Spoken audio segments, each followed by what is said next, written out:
Hello everyone, I hope you are all well and safe enjoying your time. Welcome to my YouTube channel. Today I am going to show you the final round match between I Nepo from Russia, the world number 2, and the Ding Liren from China, who is currently world number 3.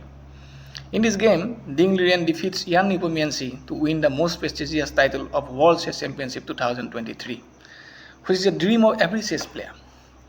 Ding beats Nepomniatchi in rapid tiebreak playoff and becomes the 17th world chess champion. The 30-year-old Ding becomes China's first men's world champion. After a tough fight in the penultimate round, Ding Liren takes the mighty crown. Let's check it out, how Ding has shown his brilliancy in this game. So let's start the game. Nepomniatchi with white pieces starts the game with the move e4. Developing move, occupying center square, and Ding played e5 with the same purpose. White played knight f3, the minor piece comes out towards the center with the same purpose, and Ding played knight c6 in this position with the same intention. So in this position, Nepo played bishop b5, the solid Rilo piece that has been chosen by Nepomniatchi throughout the championship. And in this time, Ding played a6, the most common move in this opening, attacking the bishop. So bishop a4 is a common reply. And if Nepo played b into c6, bishop into c6, then the answer will be d into c6.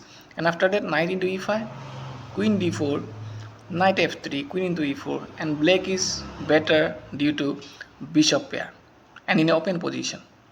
So this is not good for white. So Nepo continued the game with bishop a4, and Ding played knight f6.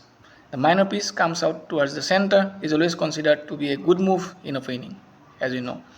Here Nepo played castle, completing an opening task. As you all know, there are 3 opening tasks one has to complete in the opening, that is development of minor pieces, castling, and rook connection. So Nepo played castling, completing one of the opening tasks, and Ding played bishop e7, developing the bishop and preparing castling. Here Nepo played d3. You see, normally rook e1 is played most of the time in this position, but Nepo chose d3, a little bit passive move, but it has flexibility and keeping the tension. And here Ding played the move b5, creating space in the queen side and attacking the bishop as well. And Nepo played bishop b3, the only move in this position to defend the material, that is bishop b3. Here Ding played d6. This is a developing move that supports the e5 pawn, so that black may play knight a5, afterwards followed by c5, creating more space in the queen side. That is the plan behind this move d6. Here Nepo played a4, creating space for the bishop and also undermining the b5 pawn. Here Ding played bishop d7. You see, each and every move in chess has a reason. This move not only developing the bishop but also supported the rook, so that after a into b5, and rook into a8, black may answer with queen into a8. Here Nepo played h3. You see, it is a prophylactic move. White is intending to play bishop e3 and to prevent knight g4, so that bishop on e3 may be safe enough. So in this position, Ding played castle.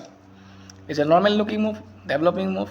Here Nepo played bishop e3 as per his plan, and Ding played knight a5 by attacking the bishop and intending to play c5.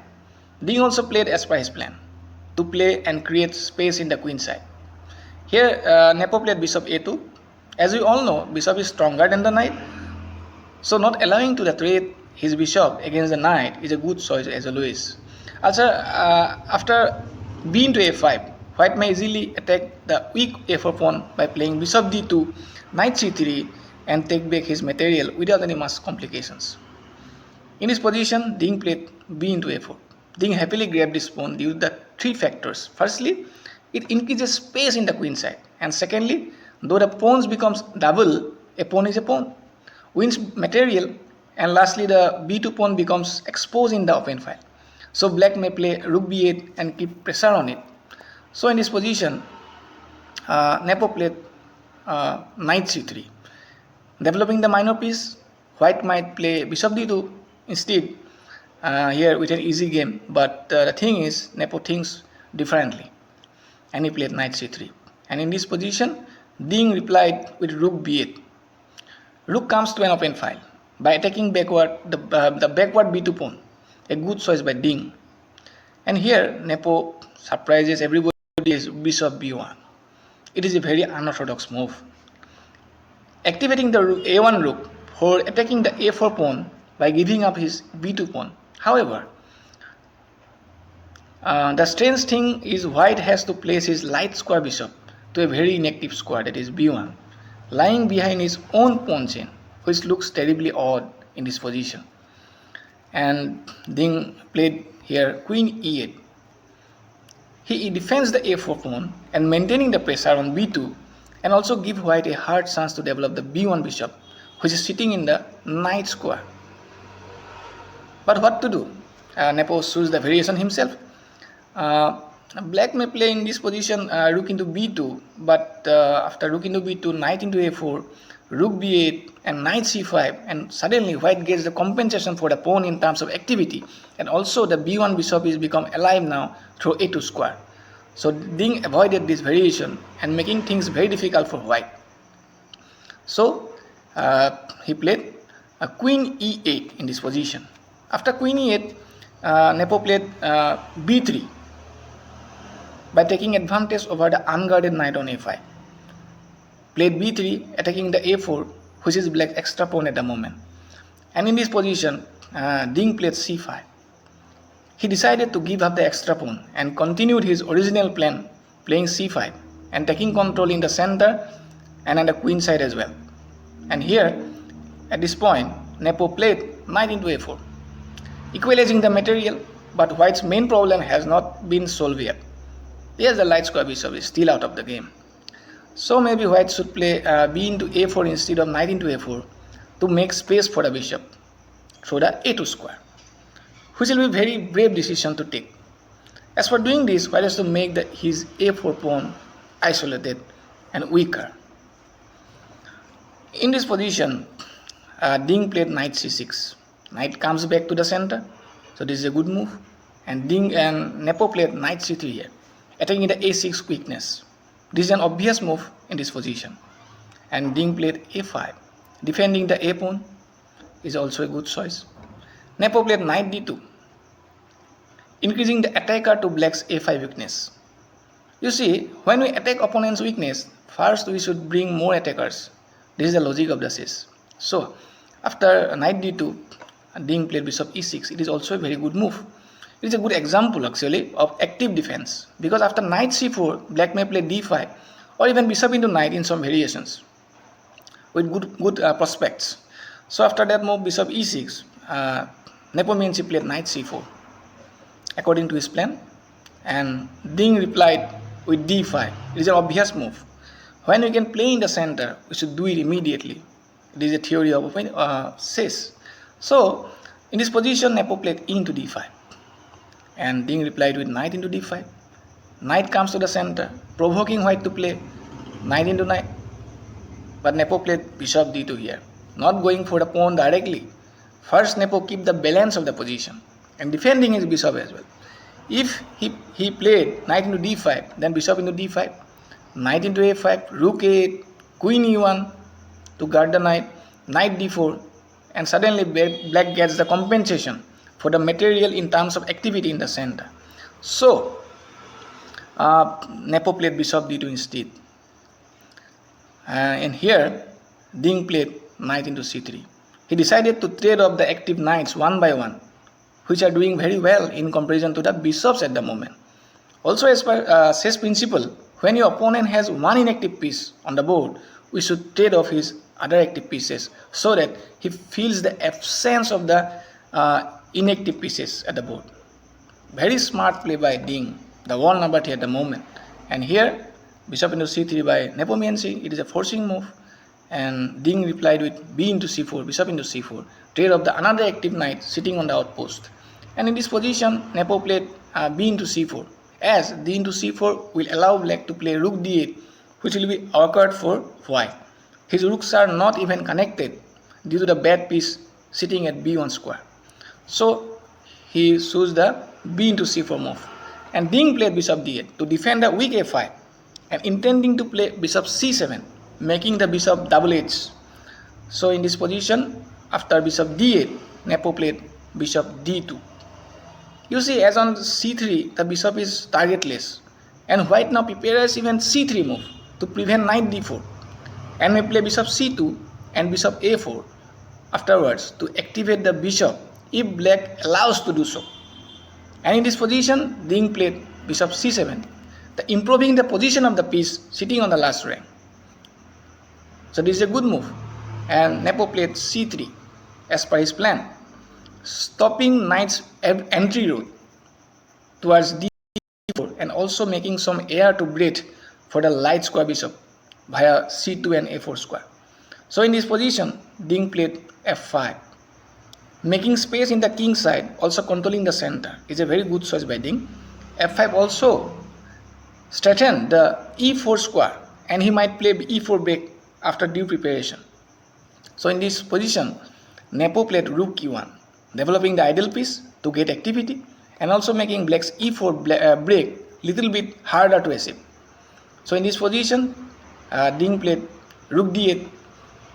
Now rook is pointed towards white's weakness, that is d3 pawn, and after e4 break in some point of time, white's pieces bishop d2 and queen will be exposed.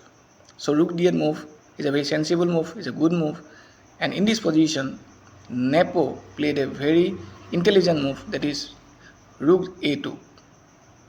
You see, there is no any direct plan for white, so he improves the position of the pieces by a little inch though.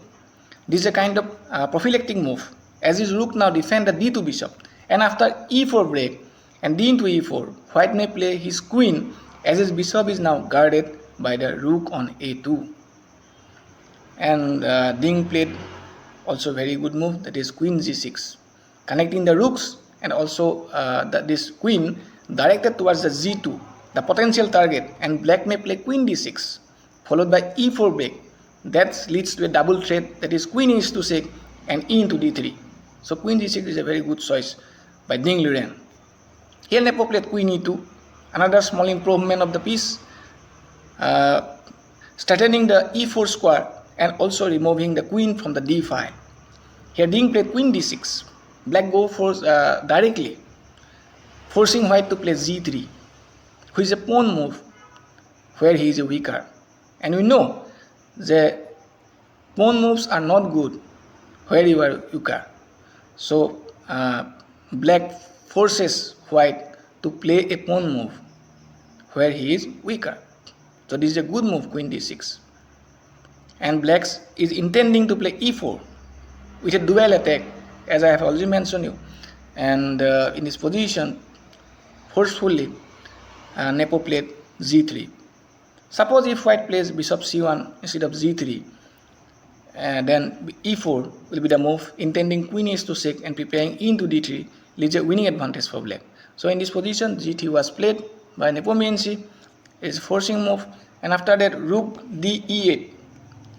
So Ding is preparing the e4 break, and here Nepo played queen f3, preparing queen d5. You see, because the queen elimination will minimize the pressure for white. So this is a good move, queen f3. Queen goes forward, and now Ding played e4. It is a very human move to break the center, preparing knight e5, a beautiful outpost creating pressure, freeing his strong rooks, and queen and bishops diagonal. You see, queen and bishops are like a battery in the diagonal. So it may not be in his first choice. The main drawback of this move is white's light square bishop is now active. So this is the problem for white. You see, engine shows black should play here knight e7 to defend the queen d5 and play king a8 followed by knight g6 to continue the game. But this is not the human move. A piece goes back, blocking the active rook is not a human being's choice. So he play normally like a human and play e4. Ding played e4 in this position, and Nepo played the base move, that is d into e4. Here Ding played knight e5 as per his plan. Knight sitting in the center is an outpost, attacking the queen, attacking the c4 pawn, intending to go d3 square, weak square. So knight e5 is a good move in this position. And here Nepo played queen g2, which also seems to be a good move. But the thing is, engine shows queen d1. This odd looking move is the best,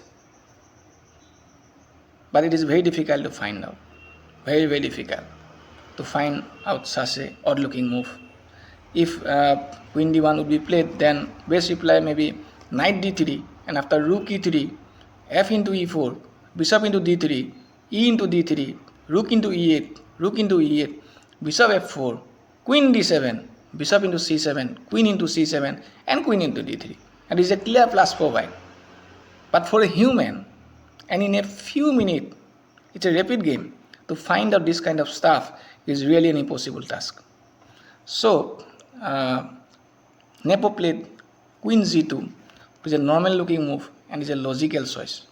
Here, Ding played the best move in this position, trading of the light bishop at the right time. And you see, after bishop into d3, queen to d3, now all of a sudden, white's light color weaknesses are exposed, especially the c4 pawn. Here, Nepo played e into f5, because he has no choice at all. He has to take the pawn. So e into f5 was played in the game, and Ding played rook into e1. Black decided to go for the c4 pawn. So first he exchanged the rook by playing rook into e1. And after bishop into e1, he played queen into c4, grabbing the pawn, the weak pawn. And also it assures the f5 pawn, as white's rook on a2 is under attack now. And white played rook a1, which is not the worst move, but not the best as per engine. Engine showed again another odd looking move, that is rook d2. It considered as the best move in this position. You see, after h6, which is the best reply for black, white will play rook d7, bishop e5, queen c6, rook into f5, queen d5 check, queen into d5, rook into d5, and after g6, rook into c5. And according to engine, white is better due to up in pawn. And it is also now black who will play for a draw. You see, I noticed one thing during the entire game. The Nepo gets couple of tough chances to go for advantage, but the chances are very tough for a human to find out, especially in a shorter time period. But the thing is, to achieve the World Championship crown, one has to be precise to grab one of the opportunities. What to say? Let's continue the game. And here, black played rook into f5, grabbing the material is quite logical for Ding, and Nepo played bishop d2, improving the position of the pieces, and Ding played h6, very understandable, to make room for the king, as black has no control over the last rank, and he is not intending to play rook f8 in this position to guard the last rank. So he played h6, and Nepo played queen c6. You see, queen goes forward, attacking the unguarded bishop and improving the queen position. And here black played rook f7. Defending the bishop is a logical choice for Ding. And rook e1 was played by Nepo, improving the position of the pieces one by one. It seems to be Nepo has come back into the game at the right time before it was too late.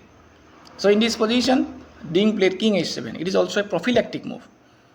But still black's king position is little bit inferior in comparison to the white king, due to the b1 h7 diagonal is open, and that is in absence of black's light square bishop to cover up the weaknesses. So king h7 was played in this position. Bishop e3, Nepo played bishop e3 to attack the c5 pawn, and Ding played bishop e5. It is a good move in this position, intending to take the c3 pawn by the bishop. If he played queen into c3 directly, then the result will be queen into a4, g6, rook c1, queen f6, bishop into c5 leads to a drawish position. So he played bishop e5 first, and Nepo played queen e8. This is a psychological move by Nepo, attacking the bishop, and after bishop into c3, rook c1 will create some counterplay for white. But the thing is, Ding played bishop into c3. It is a very precise move. Ding shows his temperament and not fearing for rook c1 at all. Ding forced to think people why he is the contestant for the World Championship title 2023. We saw Ding cool all the time, but he is very dangerous while he is in the board. So in this position, he directly played bishop into c3 without any fear, and Nepo played rook c1 as per his plan, and he is threatening the rook into bishop c3, followed by queen into f7, and also threatening to play bishop d2 to attack the pin bishop on c3. But Ding played rook f6. He found the best move, the best defensive resources in this position in such a shorter time format. This is a really great play by Ding in this position, rook f6, and Nepo played queen d7. And you see, if Nepo played bishop d2, then queen d4 is a beautiful escape, because if bishop into c3, then queen into f2 king h1, queen f3 king h2, queen f2 with a perpetual draw. And if you play rook f3 in this position, he can also play rook f3 instead of queen d4, and then bishop e3, rook f6. It is also a drawish position. So in this position, white played queen d7, avoiding the drawish position. He goes for winning. So queen d7 played by nepomniatchi, and Ding played a beautiful move, queen e2. Ding shows his brilliancy again, played the only move in this position. And Nepo played queen d5. If he played rook into c3, then it will be a blunder, because of queen e1 check is there, king h2, queen into c3, black wins material. So queen d5 is the only move, but it is also a good move, centralizing the queen, preparing check at e4 square. So this is also a good move. And here Ding played a very good move.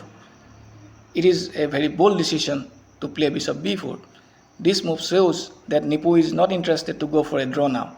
He keeps the bishop intact and also preparing pawn moves in the queen side.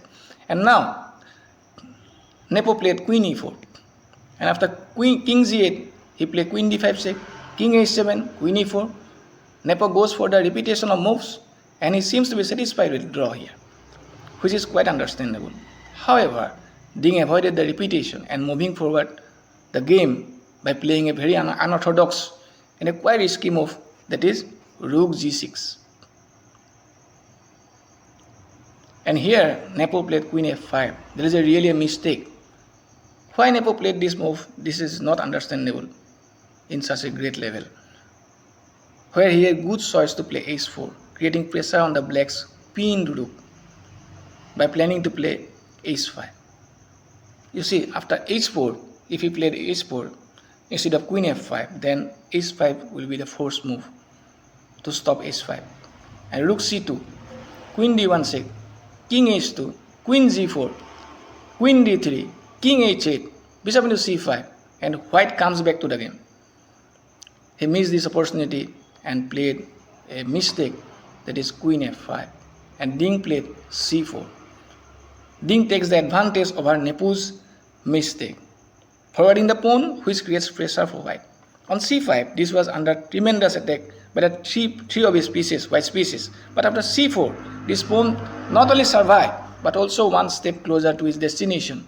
And most importantly, Ding has now queen d3 move to eliminate the pressure over the pinned rook at g6. It is what Nepo has done a mistake by not playing the h4 move in time. He played h4 now, Nepo played, but now it is too late. Every move has an exact time or moment to make. There is a logic in chess. Here, Ding played queen d3. This is the move of the day. Black eliminate all white's counterplay and also all hopes as well. What a precise play by Ding in this penultimate game. This is really remarkable. And in this position, Nepo played queen f3. He looks very under heavy pressure without any kind of counterplay here. So he played queen f3. He has no any good choice. And Ding played rook f6, attacking the queen, as now rook is free to move here and there. Why not rook should play and show its energy, because there is no any pin now. So rook f6 played and queen g4. What to do? Nepo is without any concrete plan now. So in this position, Ding played c3, because when you have pressure, when you have pass pawn, use it in the endgame. This is a nice move, c3. And Nepo played rook d1, attacking the queen. Try to remove the queen from the b1 h7 long diagonal. This is the intention behind rook d1 move. And Ding played queen g6. It's a double-edged move, intending to trade off the queen with such a heavy pressures in the queen side, and also to play rook c6. This is the main intention, rook c6. A rook behind the pass pawn gives black winning position, winning chances. So in this position, Nepo played the queen c8 move, intending to play rook d8 next, and afterwards rook h8 checkmate. So this is the intention of Nepo's play, queen c8. And here, a very beautiful move by Ding. It is a very good move. Rook behind his pass pawn by gaining a tempo by attacking the queen on c8. Nepo continued the game with queen e8, and he maintained the last rank so as to play rook d8 idea to checkmate on the h8. What more can Nepo do here?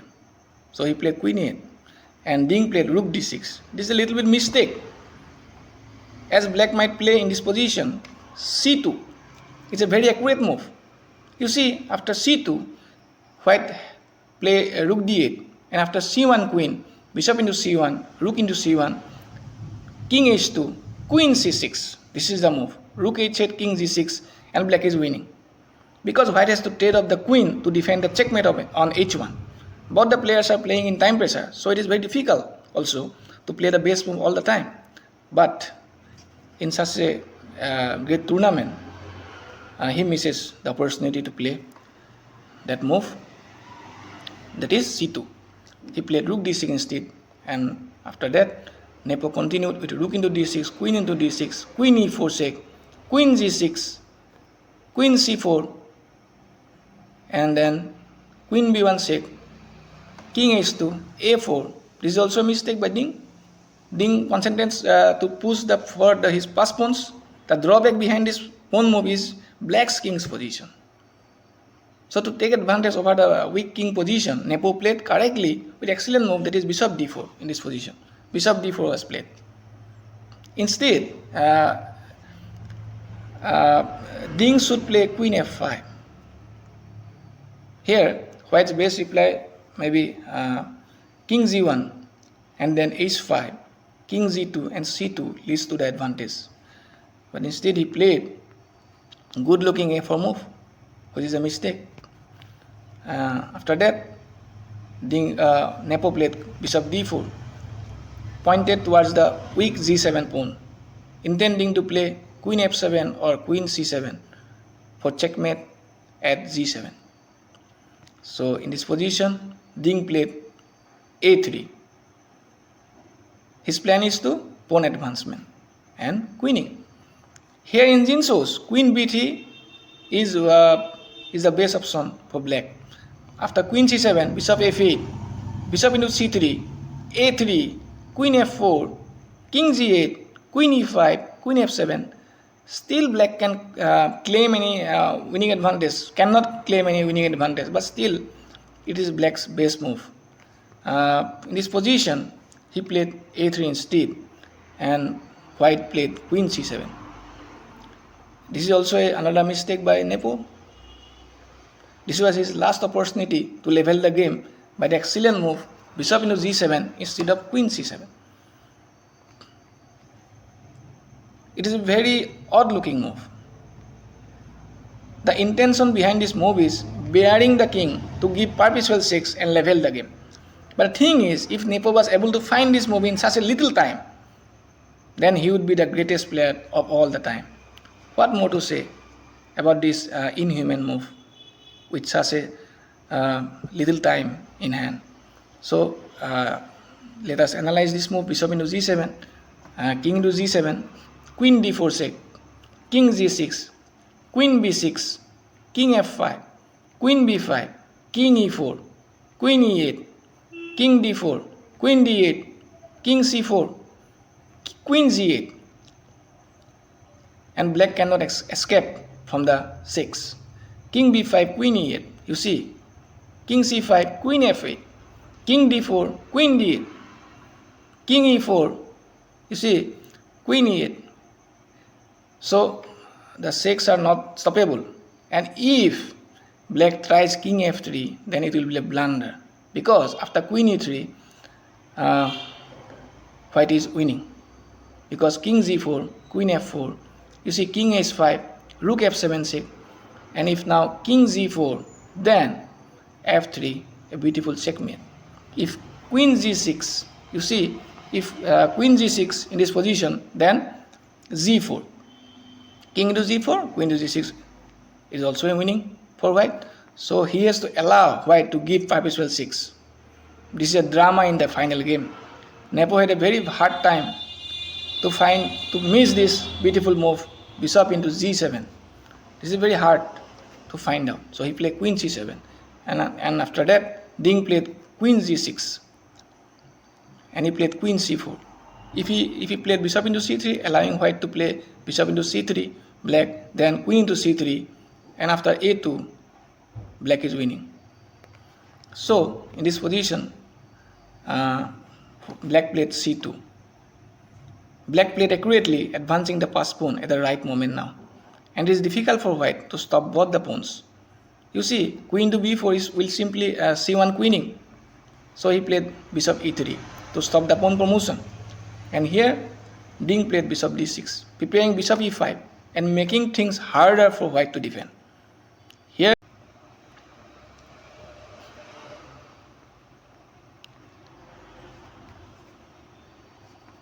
after king z2, black played h5. Ding shows his calmness, eliminating all threats and pour cold water over Nepo's head. So after h5, there is no any hope for white now. If Ding played bishop e5 instead of h5, then white may play h5 and queen f5, z4, and grab the c2 pawn. So this will be a mistake if he would play bishop e5 instead of h5. But Ding played h5 is a very good move. And after that, Nepo has played king f1. White is now helpless. And after bishop e5, as per plan, white played z4. This is a desperate try by Nepo to disrupt the Ding's attention from the queen side. But it was too late. He played ace into z4 and h5, trying to deviate the queen from the c2 pawn. But he played accurately with queen f5, and Ding is under full control. And queen d5 was played by Nepo to pin the bishop. But Ding played z3. He uses all the resources, making things very harder and harder for white. And f4 was played by Nepo. Now a2, the base move in this position. And after queen into a2, bishop into f4, Nepo resigned in this position. What a final round match. Well done, Ding Liren, who is the world champion 2022-23, replacing Magnus Carlsen from the title. And heartbreaking for Nepo, who has not capitalized the couple of chances to come back to the game. So that is all about the final round match. Hope you enjoyed my analysis, and if you do so, don't forget to like, comment and subscribe my channel, because if you support me, I will get motivated to produce more videos with latest updates about chess. Thank you very much. Have a good day.